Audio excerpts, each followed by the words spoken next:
네, 증인 피고인 이완규 측 변호인입니다. 이제 증인으로 하겠습니다. 증거순번 2번 제418회 국회 정계 제19자 법제사법위원회 회의록 증거기록 25건 24,484쪽 및 24,498쪽을 제시를 하겠습니다. 2024년 12월 4일 저녁 안가에서 저녁 모임을 한 것이 언론에 보도되었고 2024년 12월 6일 법사위 전체 회의에서 현안 질의 형식으로 증인에게 정청래 위원장, 장경태 위원, 박은정 위원이 질문한 내용은 주로 그 자리에 대통령이 왔는지, 그 자리에서 제2비상계엄을 논의했는지, 내란죄 재판에 어떻게 대응할 건지 등을 논의하였는지에 대해서 주로 물어본 걸로 회의록에 기재되어 있습니다. 그런 질문 받으신 거 맞습니까? 제가 지금 말씀하신 내용 중에 다른 거는 제 머릿속에 기억이 잘 없고요. 그날 여러 의원님들이 말씀하신 게 저녁 모임 자리에 대통령도 참석했나 하는 소리를 많이 염두에 두고 질문을 하셨던 것 같습니다. 그래서 증인은 그런 논의를 하는 자리는 아니었다라는 취지로 대답하셨죠? 지금 대통령은 예. 안 계셨다 예. 하는 거하고 그런 지금 의원님들이 질문하시는 그런 취지로 모인 자리가 아니었다 하는 내용의 답변을 한 것으로 저 내용 잘 안 보인다만 그런 내용 아닌가 싶습니다. 예.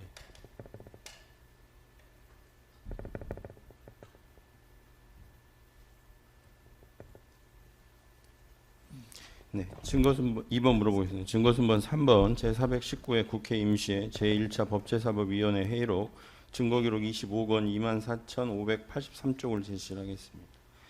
2024년 12월 11일 법사위 회의에서 김승원 위원도 12월 6일과 마찬가지로 12월 4일 모임에 윤 전 대통령이 왔는지를 중점적으로 추궁했죠.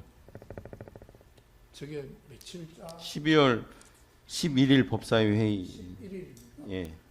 저 때도 역시 그 자리에 대통령이 함께 있지 않았냐 하는 질문이 많았고 거기에 대한 답변을 했던 것으로 기억합니다.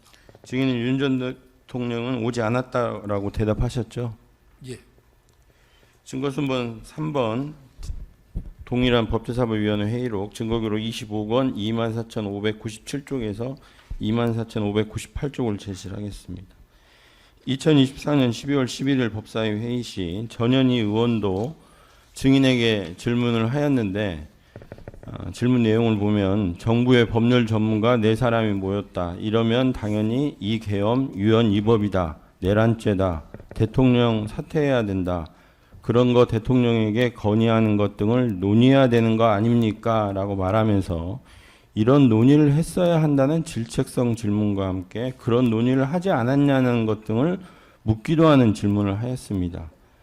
그래서 증인은 그날 4사람 모두 대통령의 계엄 선포 경위에 대해서 아는 것이 없어서 그런 논의를 할 만한 자리가 아니었다라는 취지로 답변하셨죠.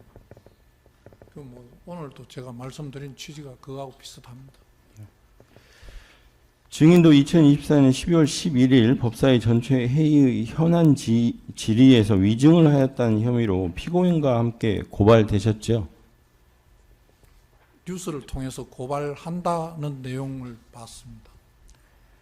그런데 특별검사는 증인에 대해서는 증거 불충분의 혐의 없음으로 불기소 처분했죠.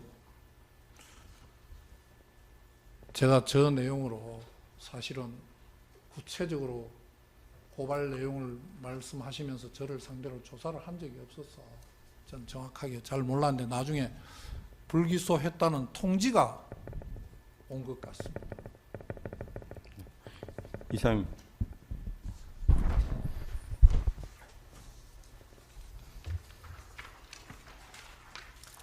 네, 제주신문 3-1 반대신문 3-1 관련해서 하나만 드리겠습니다. 그때 12월 11일 법제사법위원회에서 증인께서는 증언 거부하셨죠? 저는 증언 거부한 적 없습니다. 증언하셨습니까? 예. 예, 알겠습니다. 예. 이상입니다. 증언 거부 사유는 있었는데 예. 제가 정언하고 말씀드리겠다고 이야기했습니다. 선서하고 정언했다. 예. 예.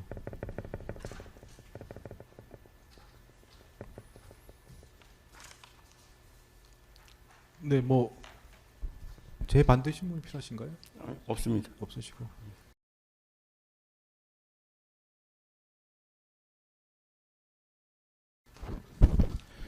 증인자 몇 가지만 확인하겠습니다.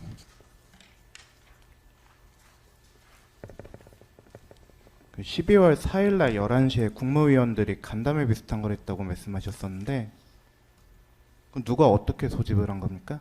알지 못합니다. 그 오전에 가신 회의 말씀하시는 거 맞죠, 지금? 예? 오전에 11시에 회의 가셨잖아요. 예. 누가 어떻게 소집했는지 알지 회의라고 못합니까? 하기보다는 간담회 비슷한 거 아니었나 싶습니다. 저는 연락받고 갔습니다. 누구로부터 받았습니까? 비서실로 통해서 연락이 왔습니다. 저희 비서실로 통해서. 뭐 회의를 주재하는 사람이 있었습니까? 그 자리에 좌장은 총리였습니다. 무슨 내용으로 얘기했습니까? 제가 한 20분 정도 늦게 가서 그 자리에도 과천에서 출발하다 보니까 차도 막히고 해서 늦었는데 제가 갔을 때는 뭐 사의 표하는 문제를 가지고 여러분들이 말씀하시고 있었던 것 같습니다. 또 뭐 기억나시는 게 있습니까? 예? 그거 말고 또 기억나시는 내용이 있습니까? 제가 가고는 얼마 안 되고 바로 끝났지 않을까 싶습니다. 그러니까 다른 내용 기억나시는 건 없으신가요? 예.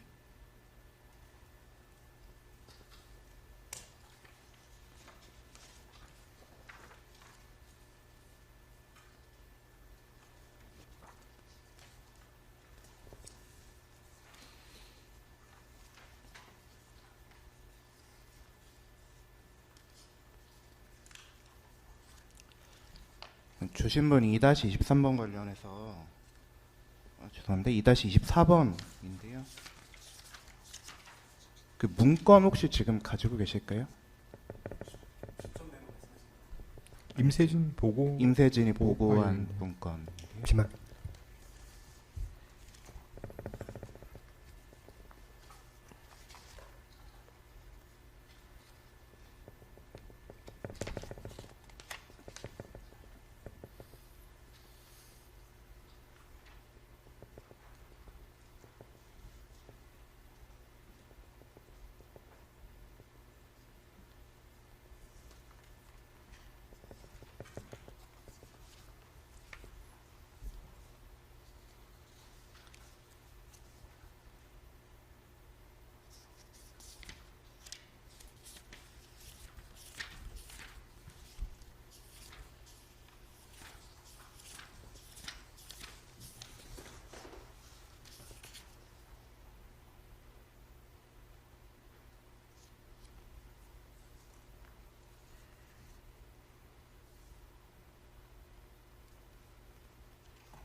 지금 오늘 따로 출력해 오지는 않아가지고 좀 제시하기 힘들 것 같습니다.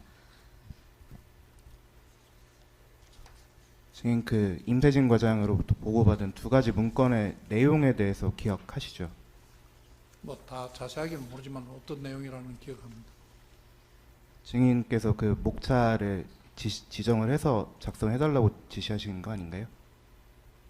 이런 내용이 들어가는 걸 자료를 정리를 해달라고 한 것 같습니다. 국회에서 질의가 오거나 뭐 언론에서 문의가 오면 그 말씀하실 때 참고하실 수 있게끔 작성해달라고 지시한 게 맞습니까? 제가 그런 용도로 쓴다고 말은 안 한 것 같습니다. 자료를 정리를 좀 해달라고만 한 것 같습니다. 제 기억에는 그 내용들이 국회에서 예산심의권을 남용하고 다수당의 입법 독재가 있고 그런 내용이었던 것 같은데 기억하십니까? 예.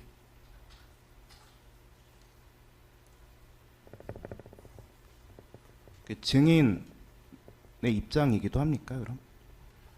그 내용들이 그날 만들어진 창조된 언어가 아니고요. 그 이전에 이미 그 특검 법안에 대해서 제가 의견을 이야기할 때나 재결을 요구할 때나 그다음에 또 다른 경제부처에서 예산안과 관련된 이야기를 할 때나 할 때 다 나왔던 이야기들입니다. 뭐 특별히 한 문장이 한 단어가 있다고 제가 들었는데 입법 독재라 하는 말을 썼는데 그거는 뭘 보고 썼는지 제가 정확하게 알지를 못하겠습니다. 그러니까 기존의 법무부에서 입장이나 보도자료가 나간 것들도 있고 기재부에서 나간 것들도 있고 그런 자료들을 정리를 한 거라는 말씀이시잖아요. 맞습니까? 그런 걸 보고 정리하라고 한 건 아닌데 그 실무자는 그렇게 한 것으로 보입니다. 그걸 참고해서 증인이 말씀하시려고 했다는 거 아니냐는 질문인데요. 맞습니까? 누가 내인데 물으면 제가 그런 몇 건 정도 이런 사례도 있고 이런 사례도 있고 이런 부분도 있고 하는 부분을 이야기하려고 제가 갖고 있었던 겁니다. 뭐에 대해서 물어보면 그렇게 말씀하시는 건데요? 제가 말씀드린 그 세 가지 아닙니까? 특검법안, 재결 요구 법안, 예산안 관련돼서 어떤 일이 있었는지를 정리해 놓은 거 아니겠습니까? 파일 제시하겠습니다. 탄핵, 예.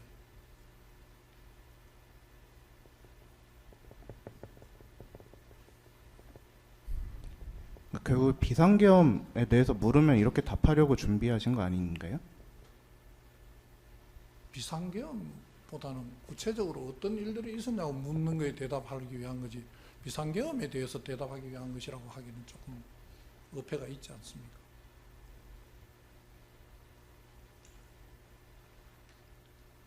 그리고 저기 있는 내용들이 제가 민정수석이나 이런 데 설명해야 될 내용이 아닙니다. 더 잘 알고 있겠죠. 청와대 비서실에서 저 내용들은. 설명을 딱히 하진 않으셨다는 말씀을 지금 하시는 건가요? 저걸 가지고 저는 누구인데 설명을 보라고 주거나 보내주거나 저걸 꺼내놓고 대화를 하거나 한 적이 없습니다. 아까 비상계엄을 만류하지 못해서 정무적, 정치적 책임을 지고 사의를 표하려고 했다 이렇게 말씀하셨었잖아요. 예. 그런 내용에 대한 말씀 참고 자료는 준비 안 했습니까? 다시 말씀을. 비상계엄을 왜 만류하지 못했고 그래서 우리가 무슨 책임을 지겠다 이런 내용의 말씀 참고 자료는 따로 준비하지 않으셨나요? 안 했습니다. 그 2024년 12월 4일 당시에 이 문건 말고 다른 말씀 참고 자료 준비하신 게 있습니까? 제가 국회에 가려면 매일 국회 상황에 대한 뭐 예상 질의 문답이라든지 뭐 어떤 분이 이런 사전 질문서가 들어왔다든지 아니면 제가 보고 알아야 될 기초 자료 같은 걸 검찰국에서 또 각 해당 실국에서 엄청나게 만들어서 보내줍니다. 근데 그걸 제 생각에 저걸 좀 정리를 한 거 아닌가 싶습니다. 정리를 해서 제가 알고 있겠다고 한 내용인 것 같습니다.